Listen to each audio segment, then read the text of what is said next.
Before we proceed to this interview, I'm going to introduce to you the man of God himself. So he's going to say something. I want to first of all thank all of you for coming out to share this moment with me and to support.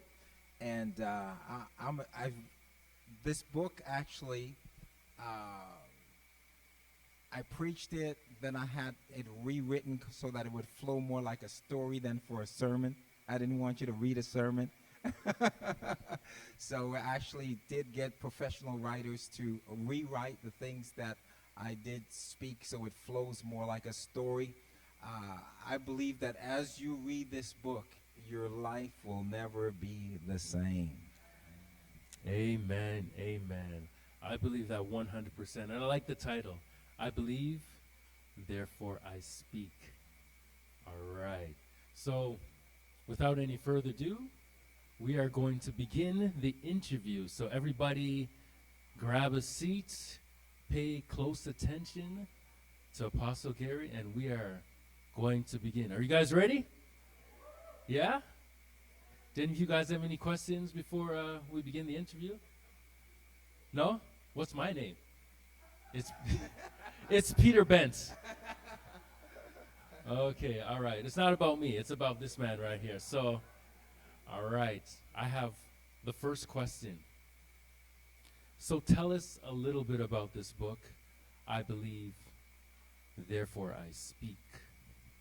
Well, the title of the book actually comes from 2 Corinthians chapter 4:13, which is, I believe, therefore I speak. We also believe, therefore we also speak. And the basis and the essence of it is actually also from Mark 11:24, where Jesus says, whatever things you desire when you pray, believe that you receive them and you shall have them. And as over the years, as I've meditated on that principle and applied that principle, I realized that people do not experience in life what they want. People do not experience in life what they deserve. I realize people experience in life what they believe, and whatever you ultimately believe, you will speak and do, and that's what you will have. And that works on a natural level, whether you know God or don't know God. And it works on a supernatural level when you know God. And that's the essence and the basis of that title. And I realize that believe, speak, have is a law that governs our lives whether we like it or not. Hey, I believe that 100%. You guys believe that? You believe we can have whatever we say? That death and life is in the power of the tongue?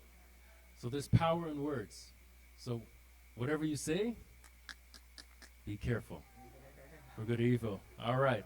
I got another question for you. So you could have written about anything, you know?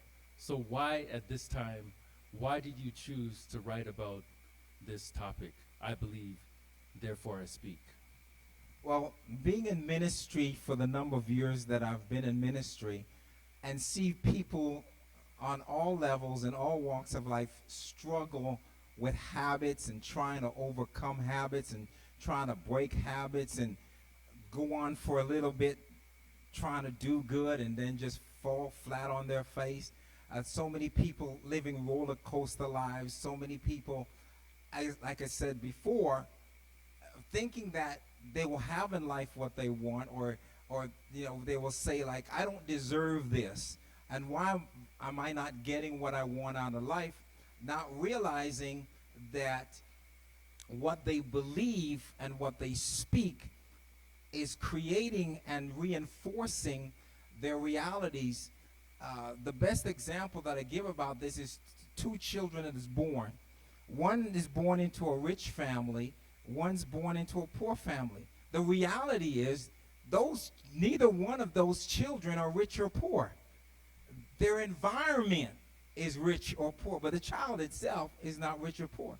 But in the rich house, they're going to hear, you're rich, you're rich. Their words going to be spoken from the realities of a believing that we're rich. and that's the word, and that will become that child's story of their life, and it will shape their belief system and shape how they speak. The child that's in a poor family will hear words about poverty and that they're poor, and that will create their life story. And they begin to believe that and speak it and begin to live out that reality. The great news is that as a child, your environment and your parents write your story. But David says the tongue is like a pen of a ready writer. And even though other people wrote your story when you were growing up, you can start to write your own story and rewrite the realities of your life by speaking the words and the realities of life that you want. And since faith comes by hearing, as you start to change the words that reinforce the toxic or negative realities of your life and begin to speak the positive realities, you tap into the law of sowing and reaping and begin to transform your world into the world that you believe and want in your life. Amen. Wow, that was and that's why I wrote the book. That's why you wrote the book. Okay, wow, that's very powerful. You know, like we can create the world that we want with the words that we speak. More importantly, when we speak God's words, we can create the reality He has already predestined for us to have. So that's very powerful. I would like to add also that that principle is a law, just like the law of gravity. If you jump up, you're going to come down. And what you believe, speak, have is either going to work for you or against you. You have no say in the matter. It's going to work for you or against you. And in this book, I teach you how to make that law work for you and not against you. Amen. So let that work, the law work for us. You know, like just like gravity, that's a law. So if you don't want to die, don't jump off the CN Tower, right? Simple as that, you know. So there's laws God outlined in His Word. Just follow it. Read the book. It's in His book. You guys got it, right? Yeah? All right. I got one more question for you. You ready for this? All right. Are you guys ready? Yeah? You so ready? Okay. All right. So, what are some of the answers you believe readers will find when or after reading this book? One of the main questions I believe that a lot of us ask is, why am I not getting what I want out of life? And why is bad things happening in my life? And one of the things that I believe as human beings, we fall in what I call the Adam trap. And the Adam trap is that when we're faced with an adverse circumstance in our life, we shift blame. We don't take responsibility for it, and we operate from the standpoint that we live in a universe where we are puppets, either in the hand of God or puppets in the hand of the devil. And depending how the devil or God chose to play that puppetry, our lives, our destiny are outworked in that. And what I show in the book is that it's not God who determines our destiny or the devil that determines our destiny. What determines our destiny is what we believe and what we speak and ultimately do in our life, because you can hear what God says or believe that you know what God says for your life, but until you act on what you believe, it will never become a reality. And when bad things happen in our lives, if we play the Adam game of shifting responsibility, the woman that you gave to me, she made me do it, then you will always be a victim to your circumstances and the realities of life, rather than being taking responsibility for what's happening in your reality and in your world. And as you take responsibility for it, now I'm the one that's going to determine my destiny based on what I'm believing, speaking, hearing, and doing. Amen. Wow, that's That's powerful. That's a lot of stuff. And all that stuff is in, That's in the book. it's in the book. Okay. Wow, wow, wow. So, I mean, what I got from that in a nutshell was faith without works is dead. And whatever you're saying, you got to take action on it. So we determine our reality with our words. So words are like a bullet, in a gun, So use your gun wisely. Now, I just have a quick question. If there was just one thing you want people to take away from reading this book, if there's only one thing you want them to leave with, what would it be? The one thing that I want you to take away from it is this.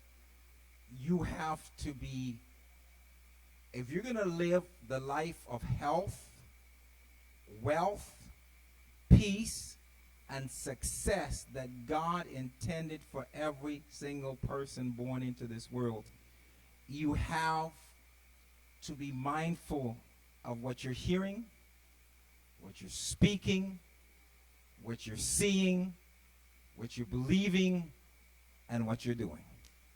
Wow, that's powerful. I like that. I like that. Words. I speak, therefore I believe.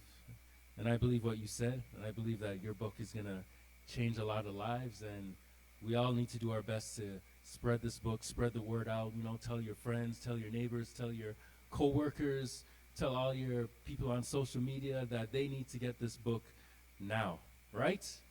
Right? You guys going to help spread the word? Yeah? Okay, so is there anywhere else that people can get the book other than right here? Well, the book is on Amazon, so you could get the Kindle, the ebook version, the paperback hardcover. It's also on Barnes & Noble, but on Barnes & Noble it's only in paperback and hardcover. And it can also be ordered through bookstores, through Ingram Spark, and so it's there. So I Okay. made sure it's available in every aspect that you can get the book. It's international. International. I like that. It's everywhere. International. All right. So I don't have anything else to ask right now, but I thank all of you guys for being part of this interview. And I'm sure for those of you who don't have the book, or you did buy a book, maybe you want to buy another book for your friends. They make great Christmas gifts. She's talking to you. Also, when you go and purchase your book, that there's a bookmarker in your book to help you to always remember where you left off. But also to remind you as well where you can order the book. And so if you're reading the book and someone, hey, what book is that you're reading? You can always send them to our website at GaryMwentinHibbert.com, and it's right there.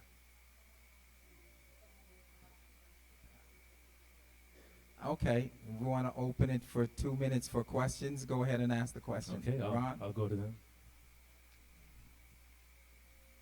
Thank you. As busy as your life is and all the directions that you're pulled, how did you find time and the discipline to do this? Really curious about that. The question, if you didn't all hear it, is that with my schedule, how did I find time to write this? One of the things I came to learn is you will never find time. You have to make time, and in order to accomplish anything. And the other thing I realized that if you don't schedule your life, so my life is scheduled to every hour throughout the day. And I realized that if you don't schedule your life, other people will schedule your life for you. And if other people schedule your life for you, you will never get what you need to get done because you're so busy doing what they want you to do for them. So that's how I made the time. All right. Any other questions? No? Don't be shy. I'm coming. My question was, because you released your first book, are you going to continue writing? Yes, I am going to continue writing, but I'm going to take a break. I have a bunch of books inside of me, but I'm going to take a break because it is very time consuming. And this book actually took, even though It's based on messages I preach. It took me over a year to compile it and put it together and make sure as much as possible there's no errors in it, and reading it like 10 times. So, so I'm going to take a break. We're going to push this. I believe that this book is a foundational book in faith.